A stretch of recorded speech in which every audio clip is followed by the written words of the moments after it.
যুবক, তোমার ঘরের জিম্মাদারি তোমার কাছে। সন্তান বলো, স্ত্রী বলো, বোন বলো, তাদের জিম্মাদারি তোমার কাছে। আলা কুল্লুকুম রাইন ওয়া কুল্লুকুম মাসউলুন আন রাইয়াতিহি। দায়িত্বের ব্যাপারে আল্লাহ প্রত্যেক দায়িত্বশীলকে জিজ্ঞেস করবে। ঘরের দায়িত্ব যার কাছে আছে তারে আল্লাহ ঘরের সদস্যদের ব্যাপারে জিজ্ঞেস করবে।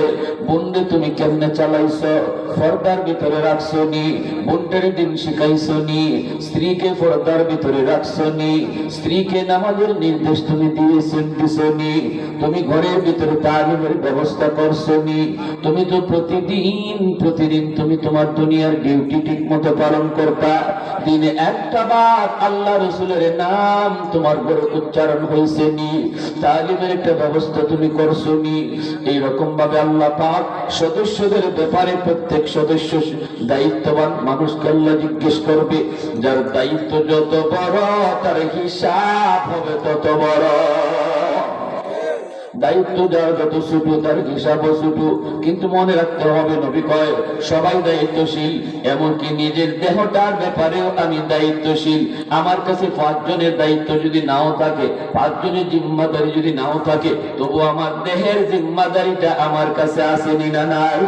হাতটা কোন কাজে ব্যবহার করলাম, পা কোন কাজে ব্যয় করলাম, চোখটা কোন দিকে নিলাম, এই মুখটা আমি কোন কাজে ব্যয় করলাম। আল্লাহ পাক রব্বুল আলামিন বলে, আল-ইয়াওমা নাখতিমু আলা আফওয়াহিহিম ওয়া তুকাল্লিমুনা আইদিহিম ওয়া তাশহাদু আরজুলুহুম বিমা কানু ইয়াকসিবুন। আল্লাহ পাক রব্বুল আলামিন বলে, আমি তোর মুখের জবানটা বন্ধ করব। হাতের ব্যাপারে যত খিয়ানত করছো তুমি জমিনে, এই হাত যত অন্যায় জায়গায় তোমার গেছে, এই হাতের ব্যাপারে যত জনে খিয়ানত করছো, হাত সেদিন সেই অপরাধগুলির কথা আমি আল্লাহর কাছে একে একে বলে দিবে।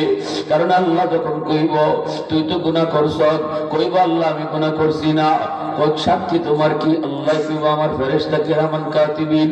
তখনই অপরাধী কইব আল্লাহ ফেরেশতা তো তোমার পক্ষেই মাতব, ফেরেশতা তো তোমার, ফেরেশতাদের সাক্ষী আমি মানি না।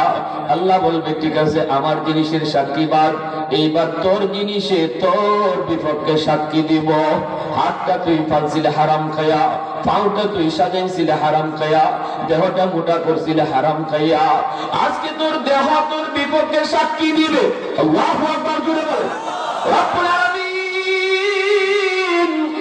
মুখের আওয়াজ জবান আল্লাহ বন্ধ করে দিয়া হাতের জবান আল্লাহ তুলে দিবেন, পায়ের জবান আল্লাহ তুলে দিবেন, চোখের জবান আল্লাহ খুলে দিবেন।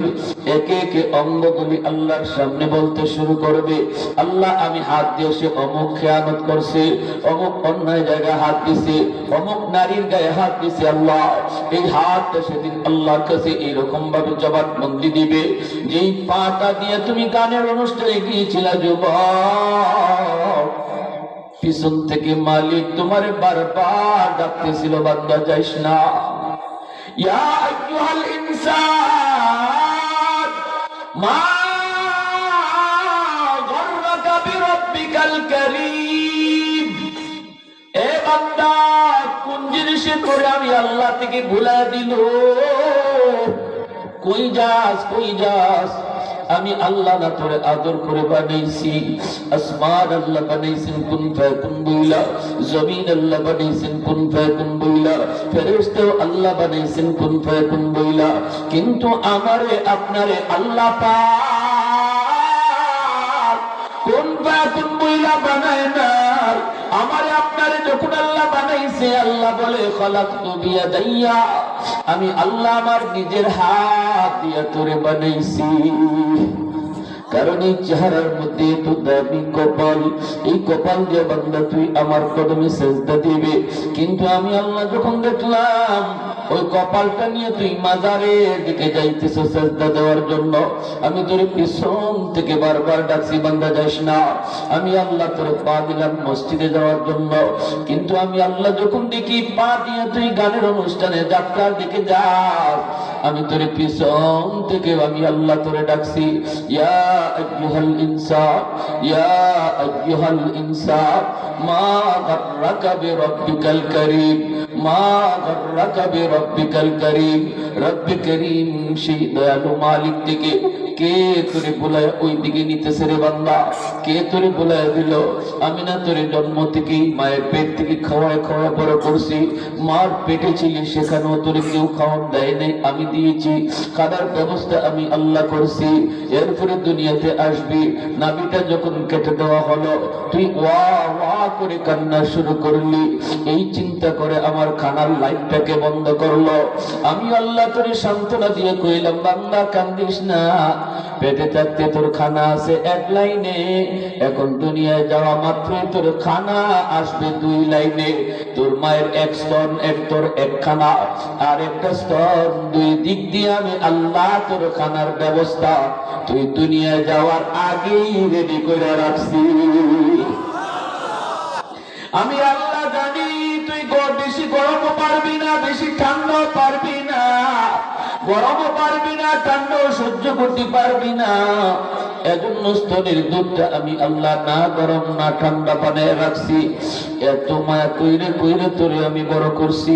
বান্দা তোর মুখ ছিল, দাঁত ছিল না, দাঁত তুইলে দিলাম আমি। দাঁত ছিল শক্ত, খানা খাইতে পারতি না, আস্তে আস্তে সেই দাঁত শক্ত করে শক্ত খানা খাবার ব্যবস্থা করলাম আমি। হাত ছিল, ধরার ক্ষমতা তোর ছিল না, ক্ষমতা দিলাম আমি। পা ছিল তোর, হাঁটতে পারতি না, হাঁটতে পারতি না, হাঁটার শক্তি দিলাম আমি আল্লাহ। এত কিছু কইরা আমি তোরে নিজে বড় করলাম।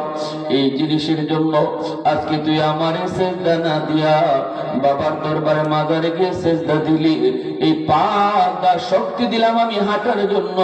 এই হাঁটার শক্তি লিয়ে তুই মসজিদে না গিয়া গানের অনুষ্ঠানে আর যাত্রার দিকে গেলি। আল্লাহ বারবার শুধু পিছন থেকে ডাকে, পিছন থেকে আওয়াজ দিয়া ডাকে, এ যুবক দিলটা নরম করে একটু কথাগুলি শোনো। তোমার দেহের সবগুলি অঙ্গ তোমার কাছে আমানত। এই আমানতের খেয়ানত করলে কিয়ামতের মাঠে এই অঙ্গগুলি তোমার বিপক্ষে আল্লাহর আদালতে মামলা দিবে। একটু আওয়াজ দিয়ে কোন সুবহানাল্লাহ, আর একটু জোরে কোন সুবহানাল্লাহ। জানটাও দিব তো কার মর্জি মতো দিব? এই আওয়াজ দিয়ে বলো, কার মর্জি মতো? নেতার কথায় জান দিয়ে দিবেন? দলের কথায় জান দিয়ে দিবেন? হ্যাঁ,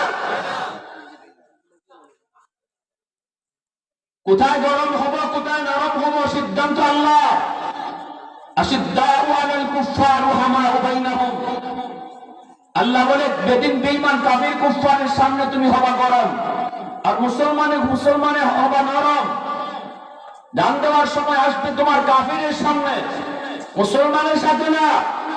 কারণ মুসলমান তোমার ভাই, সম্পর্ক তার সাথে ইমানের। দল বড় না, ইমান বড়। নেতা বড় না, ইসলাম বড়। দল ছাড়তে পারি, ইমান ছাড়তে পারি না। নেতা ছাড়তে পারি, ইসলাম ছাড়তে পারি না। দল করবো ততক্ষণ যতক্ষণ ইসলাম মানবে, নেতা মানবো ততক্ষণ যতক্ষণ আল্লাহ রসুল মানবে। যেদিন থেকে দল ইসলাম মানবে না, ওই দিন থেকে দল করি না। নেতা যেদিন আল্লাহ রসুল মানবে না, ওই দিন থেকে নেতা মানি না। এর নাম হলো মুসলমান। আওয়াজ দাও ঠিক কিনা?